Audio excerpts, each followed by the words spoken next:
energy in this room and take it with us. Thank you for welcoming us to this amazing space. I'm looking around, just feeling, Steve, the history of this place. And it makes me feel right at home because I cut my teeth in South Bend, Indiana. I spent more hours in Local 5 and Local 9 than I can remember. And Local 5 has a whole wraparound mural talking about the history of automaking in our part of the country. And that history, a lot of people told us when we were coming up that it was just history, that it was a thing of the past. But we're changing that. You're changing that. And your commitment to make sure that the future is better than the past is why we are here today. And I'm so proud to be with you. I'm excited to be with a DA, especially because I'm trying to get a DA elected President of the United States. So thanks for working to keep this community safe. Representative Martis, thank you for making sure I finally have somebody else who's going to be the youngest person on stage. Much appreciated. Yes, we are expecting big things from you. Thank you for stepping up. And you all already know this, but Dan Kildee isn't just one of the greatest representatives that Michigan has ever produced. He's somebody who is known across the country as a great leader. We're going to miss him, but you're lucky to have him come back.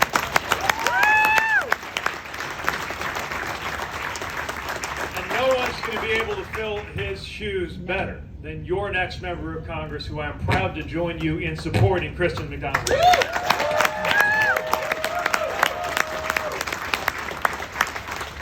so much is on the line, and I know that if you're here, you get it, or you wouldn't be here. How many of you have already voted?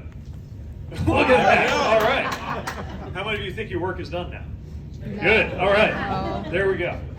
Because we've got so much more to do. Now that you've gotten your vote in, I was so proud to vote a Democratic ticket and vote for leaders who believe in supporting working families. But we know that between now and Tuesday, it's all going to come down to this. It could literally come down to this district.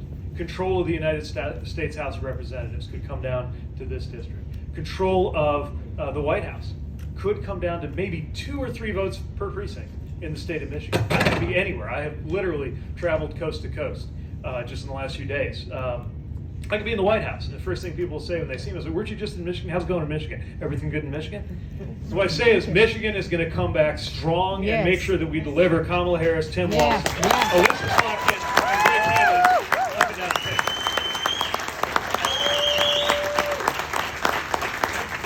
Part of the reason I think we're going to win is it turns out most Americans already agree with us. Our neighbors already agree with us on the issues. And I think Democrats sometimes have formed this muscle memory, like we start thinking if we believe in something, then by definition, it must be unpopular.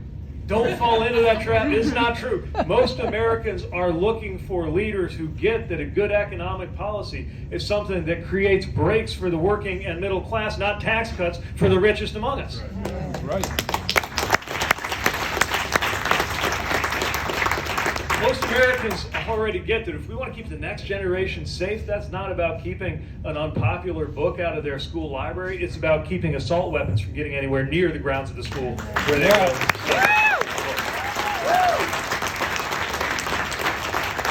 Most Americans get that in a free country, you get to be who you are, you get to love who you love, and a woman makes your own health care decisions.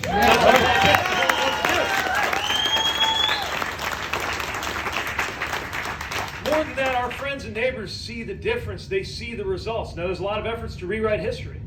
We can't let them do that. We can't let them cover up the fact that violent crime went up in this country when Donald Trump was president. It went down after he got beat, and a good way to keep it going down would be the message about the rule of law that we would send by electing a career prosecutor instead of a convicted criminal to be the next president of the United States.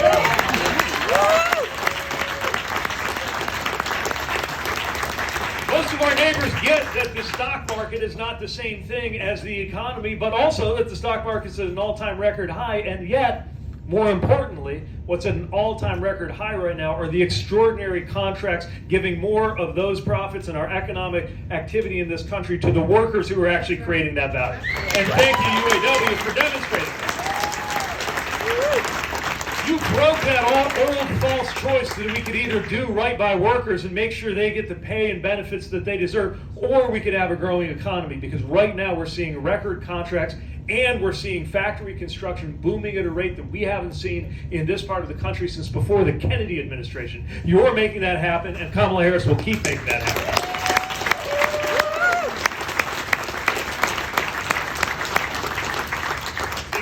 us that the union jobs were gone. They told us that we were done making things in this country, but the reverse has happened. Because we've got leaders who get it, passing things like the CHIPS and Science Act. I looked up the clip that Kristen was talking about. It's incredible. Speaker of the House, and they ask him, are you going to pull back the CHIPS and Science Act? That's $325 million just for the Hemlock facility alone. Not to mention so many other jobs being created here. And he said, yeah, I think probably we will. He could care less. And her opponent could care less, because it's not his problem. He's not worried about whether he's going to be able to make ends meet. He doesn't have anything personally on the line, and whether we continue this record boom in factory construction right now and get more and more people getting good paying union jobs, that's not his problem. That's not what they're about. Remember, Donald Trump went all around this country making lots of promises. He went to a lot of unions making a lot of promises. And about 90% of those promises were bullshit. But he kept two of them. Two things he said he did, and he followed through. One, let me just remind you of a few of the things he said he would and he didn't follow through, actually. If I went through all of them, we'd be here all night. But just remember that infrastructure bill he said he was going to do? I can't talk too much about my day job right now because I'm here in my personal capacity, but let's just say there are people who talk about things like getting an infrastructure bill done. And then there are the people like Dan Kildee and Joe Biden and Kamala Harris who actually made it happen. That's who we need tonight.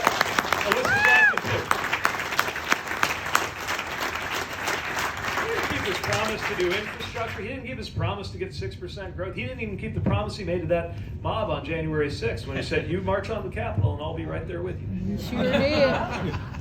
But he kept two promises.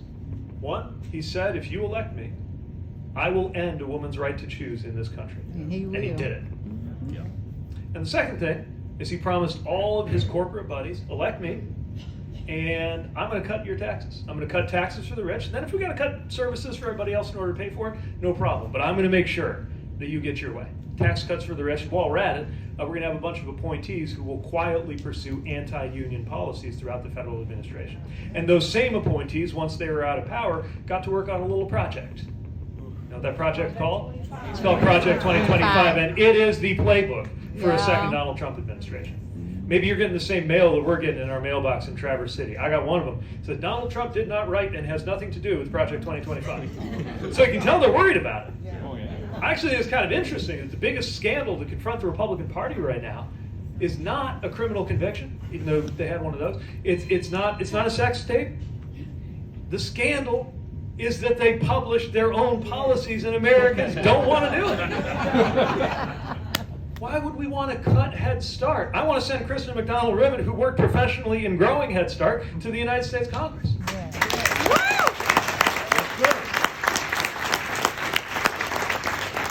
Why would we want to eliminate the civil service and replace them with political hacks as if we learned nothing from the James Garfield era in this country? That would take us so far backwards. We know better.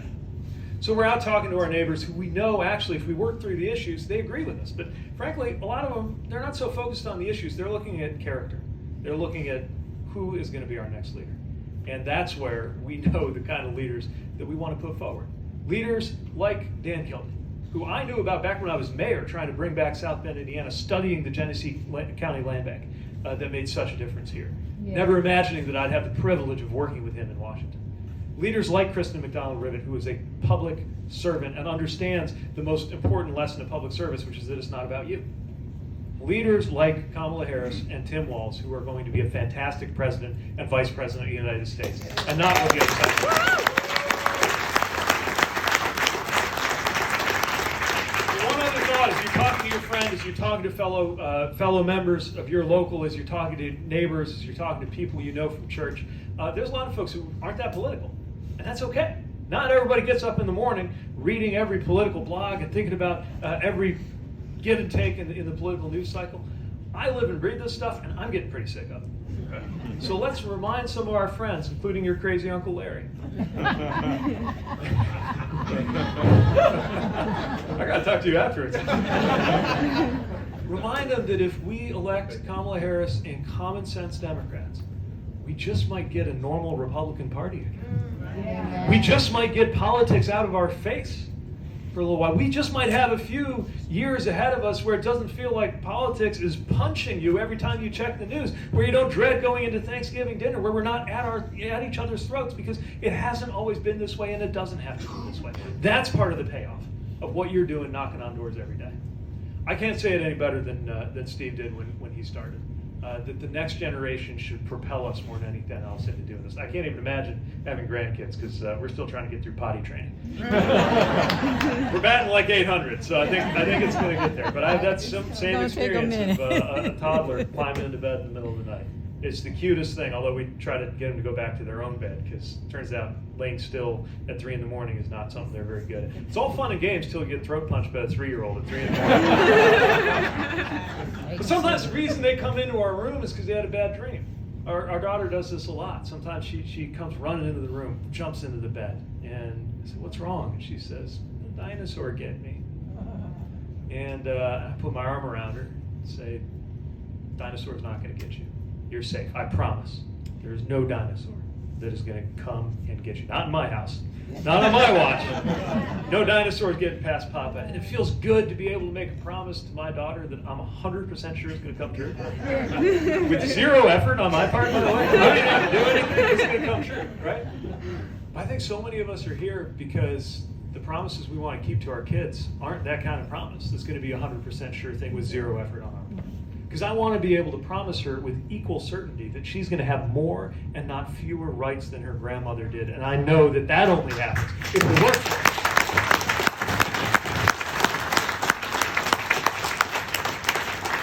I want her and her brother to know that when they enter the workforce, they're going to have the right to join a union. And that's not something that's just going to happen unless we fight for it.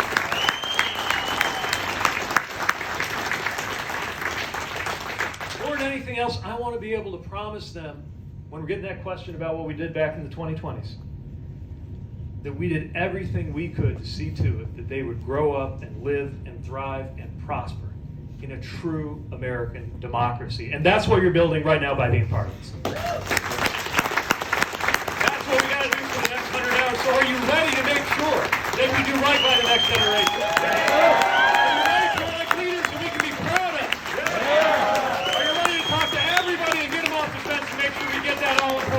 Vote out. We can't lose, and in this hall there's going to be a lot of high-fiving on Wednesday. Thank you so much for everything.